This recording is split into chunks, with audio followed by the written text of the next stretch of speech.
अस्सलाम वालेकुम नाज़रीन, मेरा नाम मोहसिन नज़ीर है और आप देख रहे हैं हमारा यूट्यूब चैनल। पिछले 12 घंटे में जो आम डेवलपमेंट्स हुई हैं उस हवाले से तफसील से बात करते हैं। आज एक बड़ी इंपॉर्टेंट डेवलपमेंट हुई है जनाब, और 190 मिलियन पाउंड केस का फ़ैसला जो है वो आज आ गया और उसके अंदर जो है वो खान साहब को सज़ा भी सुना दी गई है। इस केस के हवाले से तफसील से बात करते हैं और इसके अंदर जो जो डेवलपमेंट्स हुई हैं उस हवाले से भी तफसील से बात करते हैं और जो फ़ैसला आया है उसके ऊपर भी थोड़ी सी बात करते हैं और इसके साथ और भी खबरें। तो आपने जो है वो ये व्लॉग एंड तक देखना है। सबसे पहले जनाब आगाज़ करते हैं 190 मिलियन पाउंड केस का फ़ैसला। आप जानते हैं कि पहले 3 बार जो है वो इसे मौखर किया गया और जज साहब आते थे और वो ये कहते थे कि जनाब चूँकि मुल्ज़िमान मौजूद नहीं है तो इस वजह से जो है वो फ़ैसला मेरे पास मौजूद है, लेकिन जब वो पेश होंगे तो उसके बाद जो है वो सुनाया जाएगा। लेकिन आम तौर पर ऐसा होता नहीं है। जज साहब जो है वो वेट करते हैं, वकला टीम का या जो भी मुल्ज़िम है उसका वेट किया जाता है, उसको टाइम दिया जाता है और उसको एक डेडलाइन दी जाती है कि आप अगर पेश ना हुए तो फ़ैसला जो है वो सुना दिया जाएगा। लेकिन यहाँ पर चूँकि ऐसा ही हो रहा था, तो पिछली बार जब मौखर किया गया था तो इस वजह से किया गया था चूँकि इमरान खान साहब और उनके वकला जो हैं वो अदालत में पेश नहीं हुए थे। इस वजह से जो है वो जज साहब ने ये कहा कि जनाब फ़ैसला मेरे पास मौजूद है लेकिन मैं जो है वो इसको सुनाऊँगा नहीं, जब ये लोग पेश होंगे उसके बाद सुनाया जाएगा। तो आज जो है वो पेश हुए और उसके बाद जो है खान साहब को 14 साल कैद जो है वो सुना दी गई और साथ ही साथ बुशरा बीबी को जो है वो 7 साल की कैद सुनाई गई है। अच्छा, पहले मैं आपको जो है वो फ़ैसला पढ़ के बता देता हूँ कि फ़ैसला आया क्या, इसके बाद इसके ऊपर थोड़ी सी बात करते हैं। अडयाला जेल में होने वाली समाअत में एहतसाब अदालत ने 190 मिलियन पाउंड केस का महफूज फ़ैसला सुना दिया, जिसके तहत बानी चेयरमैन PTI इमरान खान को 14 और उनकी अहलिया बुशरा बीबी को 7 साल कैद की सज़ा सुनाई गई है। अदालती फ़ैसले के मुताबिक बानी PTI को नैब ऑर्डीनेंस 1999 के सेक्शन 10A के तहत सज़ा सुनाई गई है।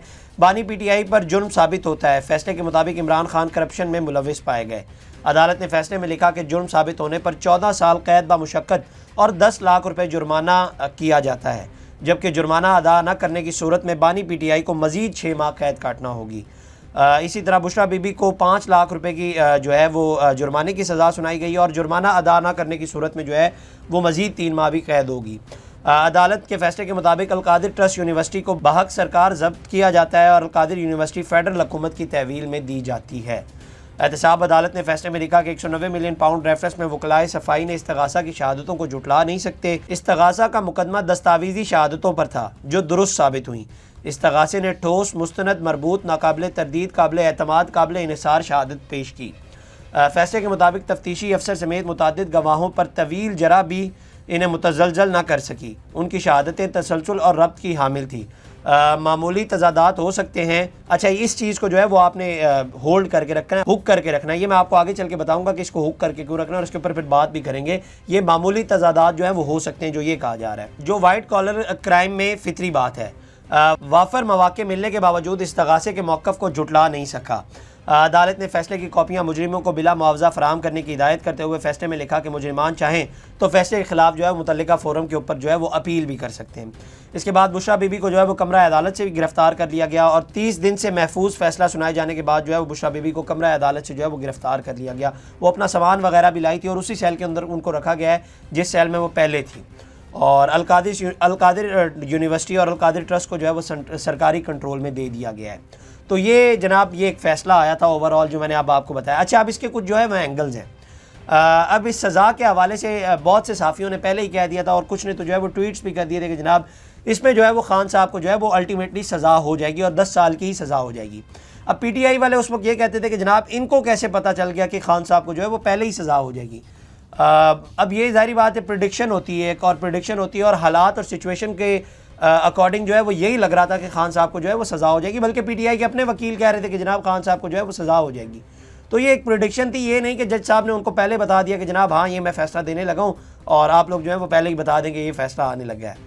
और ये जो सारा मामला चल रहा है ना, ये जो केस चल रहा है, ये बेसिकली अप्रैल 2020 में जो है वो बंद कर दिया गया था। ये सारा मामला जो है वो बंद कर दिया गया, लेकिन उसके बाद PDM हुकूमत के उस वक्त के जो नैब के चेयरमैन थे आफ्ताब सुल्तान साहब, उन्होंने इस केस को चलाने से पहले मज़ीद प्रेशर लेने के बजाय उन्होंने इस्तीफ़ा दे दिया था। इसके बाद जो नए चेयरमैन की जब तैनाती हुई तो 1 मई 2023 से जो है वो इसके अंदर इमरान खान साहब की गिरफ्तारी डाली जाती है और मई 2023 को इस केस में इमरान खान साहब को इस्लामाबाद हाई कोर्ट के शीशे तोड़ के जो है वो 9 मई को गिरफ्तार किया जाता है, जिसके तहत जो है वो 9 मई का सानिया पेश आता है और यही वो वाक़या है उस दिन का। अच्छा, अब ओवरऑल बात करते हैं। इमरान खान साहब के ऊपर एक सीरीज़ ऑफ केसेस जो हैं वो चल रहे हैं जिनके अंदर उनको सज़ा भी हो रही है और कुछ में उनको बरी भी किया जा रहा है। लेकिन मेरी नज़र में अगर मुझसे आप पूछे ना तो ये एक ऐसा केस था जिसके अंदर मुझे लग ये रहा था कि इसके अंदर जो है वो सज़ा हो सकती है। क्योंकि इसके अंदर बहुत सारी चीज़ें जो है वो खान साहब के हक में नहीं थी, बहुत सी ऐसी बातें थी। मिसाल के तौर पर वो बंद लिफाफे को कैबिनेट से जो है वो अप्रूव्ड कराना, वो एक बहुत बड़ा जो है वो सवालिया निशान था कि आखिर उस बंद लिफाफे को जो है वो कैबिनेट से क्यों अप्रूव कराया गया। उसके बाद जनाब फिर एक ऑडियो आई थी सामने मलिक रियाज साहब की, जिसके अंदर वो 3 कैरेट और 5 कैरेट का जिक्र किया जा रहा था, 2 हो गए। तीसरी बात जनाब मलिक रियाज साहब ने जो है वो 458 कनाल ज़मीन जो है वो दी थी, जिसके ऊपर अलकादिर ट्रस्ट या यूनिवर्सिटी जो बनाई गई थी। तो अब जाहिर बात है फिर पीटीआई वाले ये क्लेम भी करते हैं कि जनाब ये को खान साहब ने अपनी जेब में पैसा थोड़ी डाला है। ठीक है, खान साहब ने अपनी जेब में पैसा नहीं डाला, लेकिन जिसने अपनी जेब में पैसा डाला और जिसका बाहर से पैसा आया उसने फिर ये 458 कनाल ज़मीन भी खान साहब को दिए। तो खान साहब को तो इनकार कर देना चाहिए था। तो फिर मुझे इसके अंदर जो है वो कुछ चीज़ें ऐसी लग रही थी और ये ऐसे ठोस शवाहिद थे कि जिसके अंदर ये लग रहा था कि खान साहब को जो है वो सज़ा हो जाएगी। बाकी ये सारे इद्दत केस ये मेरे ख्याल में बड़े स्टूपिड केसेस हैं। ये इद्दत केस हो गया और दीगर केसेस ये बड़े स्टूपिड केसेस हैं। एक ये ऐसा वाहिद केस था जिसके अंदर मुझे ये लग रहा था कि खान साहब को जो है वो अल्टीमेटली सज़ा सुना दी जाएगी। अब इस फैसले के आने के बाद जो है वो बहुत सी चैम गोइयाँ भी की जा रही थी, बहुत सी क्यासराइयाँ भी की जा रही थी कि जनाब देखा सज़ा हो गई। जो पीटीआई के मुखालिफ थे वो ये कहते थे कि जनाब देखा जो बैरिस्टर गौर की जो मुलाकात हुई थी वो मुलाकात ऐसे ही थी और कोई डील नहीं हुई, कोई बातचीत नहीं हो रही, देखा सज़ा हो गई। और बल्कि इस दौरान जो है वो स्टॉक मार्केट भी 1000 पॉइंट जो है वो ऊपर चली गई। तो नून लीग वालों ने इसके ऊपर बाकायदा तौर पर ट्वीट भी किया कि जब भी इमरान खान साहब को सज़ा होती है उसी दिन ही क्यों स्टॉक मार्केट जो है वो ऊपर चली जाती है। तो स्टॉक मार्केट का जो है वो इससे कोई ताल्लुक नहीं होता। स्टॉक मार्केट बेसिकली परसीव करती है, वो परसीव ये करती है कि सिस्टम जो चल रहा है वो वैसे का वैसा ही चलेगा। तो इस वजह से जो है वो स्टॉक मार्केट इंक्रीज़ होती है, क्योंकि जो इन्वेस्टर होता है उसको ये लगता है कि सिस्टम जो चल रहा है ये वैसे का वैसा ही रहेगा, उसका पैसा जो है वो डूबेगा नहीं। तो स्टॉक मार्केट बेसिकली ये परसीव करती है, ये नहीं कि खान साहब को सज़ा हो गई तो स्टॉक मार्केट ऊपर चली जाएगी और अगर खान साहब को सज़ा नहीं होती वो बरी हो जाएंगे तो स्टॉक मार्केट नीचे आ जाएगी। तो इसका ताल्लुक या खान साहब या पीटीआई या नून लीग या किसी से नहीं है, वो बेसिकली एक परसीव करती है सिग्नल को और उससे उसको ये लगता है कि जो सिस्टम है वो वैसे का वैसे ही चलेगा। इसके बाद जनाब अब थोड़ी सी बात कर लेते हैं जो ये सज़ा हुई है, इस सज़ा के अंदर क्या खान साहब को 14 साल ही अब कैद होगी? तो ऐसा बिल्कुल भी नहीं होगा मेरी नज़र में। मेरी एक ओपिनियन है। अब जाहिर बात है आप इससे इख्तलाफ भी कर सकते हैं, लेकिन मेरा ये एक ओपिनियन है। पाकिस्तान के माजी की जितनी भी दौरे हुकूमत जो है वो गुजरी है, उसमें अगर हिस्ट्री को उठा के देखा जाए तो मुझे नहीं लगता कि खान साहब को जो है वो सज़ा हो जाएगी। और इससे अगर आप ये कहें ना कि सियासतदान को जो है वो सज़ाएँ देकर जो है वो उसे ख़त्म किया जा सकता है, तो सियासतदान को जो है वो ख़त्म नहीं किया जा सकता। सियासतदान एक ऐसी चीज़ है जिसकी कोई रिटायरमेंट नहीं है। बाकी हर किसी की रिटायरमेंट होती है, जज आता है उसकी अल्टीमेटली उसको जो है वो उसकी रिटायरमेंट आती है या उसकी मुद्दत में इजाफा किया जाता है, जनरल आता है उसकी मुद्दत में इजाफा किया जाता है, लेकिन अल्टीमेटली उसकी रिटायरमेंट होती है। कोई भी आता है उसकी जो है वो अल्टीमेटली एक रिटायरमेंट होती है, चाहे उसका जितना भी उसकी मुद्दत मुलाजमा में जो है वो इजाफा किया जाए। लेकिन सियासतदान एक ऐसी चीज़ है जिसकी मुद्दत मुलाजमत में इजाफा नहीं किया जा सकता और ना ही कोई उसकी रिटायरमेंट है। और ये सब कुछ होता क्यों है? बेसिकली मैं भी आपको ये भी बता देता हूँ। ये सब कुछ इसलिए होता है कि ज़ाहिर बात है आपको जब टेबल पे बिठाना हो और आपको जो है वो 2 कदम पीछे हटाना हो तो इस तरह के जो है वो फैसले आते हैं। और ये ज़रूरी नहीं है कि खान साहब को जो है वो 14 साल ही कैद होगी। माजी में ऐसे बहुत सारे केसेस हैं। अब मैं आपको इसकी मिसाल भी दे देता हूँ। नवाज शरीफ साहब के ऊपर कितने केसेस थे, आज बिल्कुल बरी नहीं हो गए। इससे पहले भी बहुत सारी ऐसी एग्जाम्पल्स हैं। तो मैं वैसे आपको ओवरऑल बता रहा हूँ, ये मेरा ओपिनियन है। ज़ाहिर बात है आप इससे इख्तलाफ भी कर सकते हैं, लेकिन ओवरऑल अगर बात की जाए ना तो इसके अंदर मेरा नहीं ख्याल कि खान साहब को जो है वो 14 साल की सज़ा होगी। इससे पहले भी मैं अब थोड़ी देर पहले आपको बताया कि नवाज शरीफ साहब का नाम है, इससे पहले बेनज़ीर भुट्टो साहिबा का नाम है। उनके ऊपर बहुत सारे ऐसे केसेस थे जिनके अंदर ये पता चलता था कि हाँ इन्होंने जो है वो 2 नंबरी की है। तो खान साहब के भी इस केस के अंदर जो है वो ये बहुत सारी चीज़ें ऐसी थी जिसके अंदर ये लगता था कि जनाब हाँ यहाँ पर जो है वो 2 नंबरी हुई है, वो जो 458 कनाल ज़मीन आई है वो ऐसे ही नहीं आई। तो बहुत सारी ऐसी चीज़ें थी। लेकिन बात मैं ये कर रहा था कि सियासतदान जो है वो रिटायर नहीं होता, वो बेसिकली उसको थोड़ा सा डाउन करने की कोशिश की जाती है, उसको टेबल के ऊपर बिठाया जाता है, जो डिमांड्स होती है ना उनको थोड़ा सा कम किया जाता है ताकि जो है वो अल्टीमेटली कोई डील हो जाए। और इसी डील की तलाश में ज़ाहिर बात है पीटीआई भी है। और ये जो कैद की जा रही है ना, कैद कोई भी नहीं होनी जनाब, अल्टीमेटली जो है वो कोई डील होगी और आप देखिएगा कि डील आने वाले वक्त में किसी भी दिन हो जाएगी और ये एक डील खड़काई जाएगी और इसी डील के तहत जो है वो सब कुछ किया जा रहा है। बाकी मैं आपको सब अक्सर कहता हूँ कि सियासत के अंदर, और यही असल हकीकत है पॉलिटिक्स की, यही हकीकत है पॉलिटिक्स की। पॉलिटिक्स के अंदर जो है वो यही सब कुछ होता है। और बाकी ये सारी बातें कि सर पे कफन बांध के निकलें और दूसरी साइड से भी जो बातें की जाती हैं, तो अल्टीमेटली जो है वो सियासतदान की कोई रिटायरमेंट नहीं होती। सियासतदान को आप डाउन नहीं कर सकते, उस सियासतदान की सियासत आप ख़त्म नहीं कर सकते। ये बेसिकली उसको थोड़ा सा डाउन करने की कोशिश होती है। इस तरह के जो है वो फैसले तब दिए जाते हैं। अच्छा, अब जो मैंने आपको शुरू में बात की थी कि उसको हुक डाल के रखना उस लाइन को, वो जो बेसिकली मैंने आपको कहा था कि उस लाइन को जो है वो पकड़ के रखना है कि ये जो लाइन उन्होंने कही है कि प्रोसिक्यूशन के सबूतों में तजादात जो है वो मौजूद हैं, ये वो हुक है जिससे खान साहब को जो है वो रिलीफ मिलेगा। ये वो हुक है कि जनाब कल को कहा जाएगा कि जज साहब ने तो खुद कहा था कि जनाब प्रोसिक्यूशन के सबूतों में जो है वो तजादात मौजूद हैं, तो इसी वजह से खान साहब की रिहाई हो गई। ये वो हुक है जिससे खान साहब को जो है वो अल्टीमेटली जो है वो रिलीफ दिया जाएगा। अब देखते हैं, जारी बात है ये कब डेवलपमेंट्स होती है, लेकिन ओवरऑल अगर मैं आपको बताऊँ ना कि कोई अगर ये समझ रहा है कि खान साहब अब चले गए जेल के अंदर ही और जेल के अंदर ही रहेंगे, तो ऐसा बिल्कुल भी नहीं होना। एक डील होगी और आप देखेंगे डील ही होगी।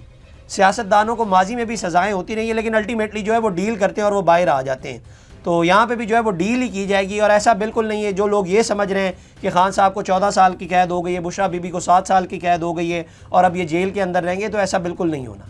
आने वाले दिनों में आपको खुद पता चल जाएगा। और दूसरी बात, जब ये फैसला आया था ना, तो एयरवाई के रिपोर्टर्स, जारी बात है, वो जब नवाज शरीफ साहब के ख़िलाफ़ फैसले आते थे तो बड़ी चीखें मार मार के जो है वो फैसले दिए जाते थे, लेकिन आज बड़े ठंडे बैठे हुए थे। बल्कि एयरवाई से मुझे याद आया, एयरवाई ने भी आज एक बहुत बड़ा भंड मारा जनाब। और उन, अब जारी बात है वो जिसने खबर दी है या जिसने वो जारी बात है ऑन एयर की, उसकी गलती हो सकती है, लेकिन एयरवाई ने भंड ये मारा कि जनाब उन्होंने पहले ये खबर चला दी कि इमरान खान साहब को जो है वो 190 मिलियन पाउंड केस में जो है वो बरी कर दिया गया, और उसके बाद जारी बात है अल्टीमेटली जो है वो उसे डिलीट करना पड़ा। अब ये एक बहुत बड़ा चैनल है और ये एक बहुत बड़ा ब्लंडर था। और आज के दिन के हवाले से अगर बात की जाए और हिस्ट्री के हवाले से बात की जाए, एक मेन स्ट्रीम चैनल का जो है वो इतना बड़ा ब्लंडर है, अल्टीमेटली उनको उस खबर को जो है वो डिलीट करना पड़ा। लेकिन मैं आपको गारंटी के साथ कह सकता हूँ कि 1 ना 2 बंदे जो है वो फारिग होंगे जो इसके अंदर मौजूद थे या मुलव्विस थे। जारी बात है जिन्होंने ये खबर ऑन एयर किया, अब ये गलती से हुई या कैसे भी हुई, लेकिन 1 या 2 बंदे जो है वो उड़ेंगे अब यहाँ से। लेकिन मैं वो एयरवाई की बात कर रहा था कि साफ़ी बड़े ठंडे थे। तो मेरी एक राय है, अब जारी बात है आप इससे इख्तलाफ, मैं अब फिर कह रहा हूँ कि आप इससे इख्तलाफ भी कर सकते हैं। मेरी राय है कि सहाफ़ी को ना कभी भी किसी सियासतदान को जब भी सज़ा हो तो उसके ऊपर उसको ना खुश होना चाहिए ना अफसोस करना चाहिए, क्योंकि एज अ जर्नलिस्ट जो है वो ये हमारा काम ही नहीं है। हमारा काम है ख़बर देना और उसके ऊपर जो है वो अपना ओपिनियन देना। हमें अब जारी बात है अगर खान साहब को सज़ा हुई है इसके ऊपर खुश हो जाए और मुखालिफ जो है सहाफ़ी वो उसके ऊपर अफसोस करें, तो ये सहाफ़त तो ये जो है वो ये जर्नलिज़म का काम ही नहीं है और ना ये हमें सिखाया जाता है।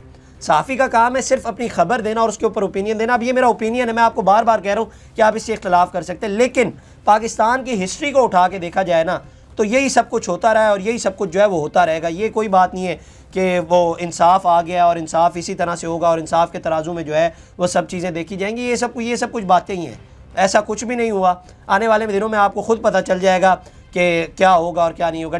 बल्कि मैं आपसे सवाल कर लेता हूँ, ठीक है खान साहब को सज़ा हो गई, बुशरा बीबी को भी सज़ा हो गई, ठीक है हमने मान लिया, लेकिन इस सब के अंदर जो बंदा मुलव्विस था उसको क्यों नहीं गिरफ़्तार किया गया? मलिक रियाज साहब को क्यों नहीं गिरफ़्तार किया गया? वो मुत्तहिदा अरब इमारात में इस वक्त मौजूद है, वहाँ पर जाएँ, उनको क्यों नहीं गिरफ़्तार किया गया? एजेंसीज़ को क्यों नहीं कहा गया या उनके खिलाफ जो है वो वारंट क्यों नहीं निकाला गया कि उनको भी गिरफ़्तार किया जाए, क्योंकि वो भी इसके अंदर मुलव्विस थे। और ये तो साबित भी हो रहा है कि उन्होंने जो है वो इनको 458 कनाल ज़मीन भी दी हुई है। और अब अगर लिफाफा भी साबित हो गया या बहुत से सबूत साबित हो गए तो मलिक रियाज को क्यों नहीं गिरफ़्तार किया जा रहा? नहीं किया जाएगा। मैं आपको बता रहा हूँ कि पाकिस्तान की हिस्ट्री ऐसी है, वो एक बिजनेसमैन है और उसे पता है कि फ़ाइल को जो है वो पहिए कैसे लगाए जाते हैं। बल्कि फ़ाइल को पहिए छोड़े, फ़ाइल तो पंचर भी हो जाती है, पहिए नहीं रह गए। पहियों तक बात महदूद नहीं है, पहियों की वो रफ्तार को तेज़ भी किया जा सकता है, कम भी किया जा सकता है, उनके पहियों को जो है वो पंचर भी किया जा सकता है। उसे पता है चीज़ों को कैसे मैनेज करना है। बल्कि वो तो इन तमाम तर चीज़ों के अंदर जो है मुत्तहिदा अरब इमारात के अंदर एक पूरी हाउसिंग सोसाइटी नहीं बनाने जा रहे। बैरिया टाउन भी वैसे का वैसा चल रहा है, वो तो कुछ भी नहीं रुका ना, उनको गिरफ़्तार किया गया, हालांकि वो भी इस केस के अंदर मुलव्विस है ना, उनको क्यों नहीं गिरफ़्तार किया गया? हैरानगी की बात है। तो ये है वो असल हकीकत पॉलिटिक्स की। ये मैं आपको बता रहा हूँ कि ये जो बातें बाकी की जा रही है ना कि 14 साल की सज़ा हो जाएगी और खान साहब अब अंदर ही रहेंगे और अब बाहर नहीं आएंगे, ये सारी बातें ही हैं। अब जाहिर बात है, मेरा ये ओपिनियन है, पाकिस्तान की हिस्ट्री को उठा के देखा जाए तो यही सब कुछ माजी में हुआ है। बाकी ये निज़ाम ऐसे ही चल रहा है और ऐसे ही चलता आया है और ऐसे ही चलता रहेगा। और दूसरी बात ये कि खान साहब की सज़ा के हवाले से जो है वो ये दूसरी साइड को भी पता है कि खान साहब की पॉपुलैरिटी जो है उसका अंदाज़ा है, हर शख्स को है उसका अंदाज़ा, और ख़ान साहब एक पॉपुलर लीडर हैं, ये बात हर कोई मानता है। तो इतना आसान नहीं है उसको जो है वो 14 साल के लिए जेल के अंदर रखना या 14 साल जो है वो सज़ा काटेंगे, क्योंकि ख़ान साहब की पॉपुलैरिटी का अंदाज़ा है दूसरी साइड को भी। दूसरी साइड को एक पूरा ग्राफ जाता है शाम को जिसके अंदर बताया जाता है, तो इससे इनकार नहीं किया जा सकता कि खान साहब की जो है वो पॉपुलैरिटी नहीं है। अब देखते हैं आगे चल के क्या डेवलपमेंट्स होती हैं। अगली वीडियो में आपसे दोबारा मुलाकात करेंगे। अल्लाह निगहबान। इस तरह की और वीडियोस देखने के लिए सब्सक्राइब कीजिए हमारा चैनल और देखते रहिए PSPKG न्यूज़।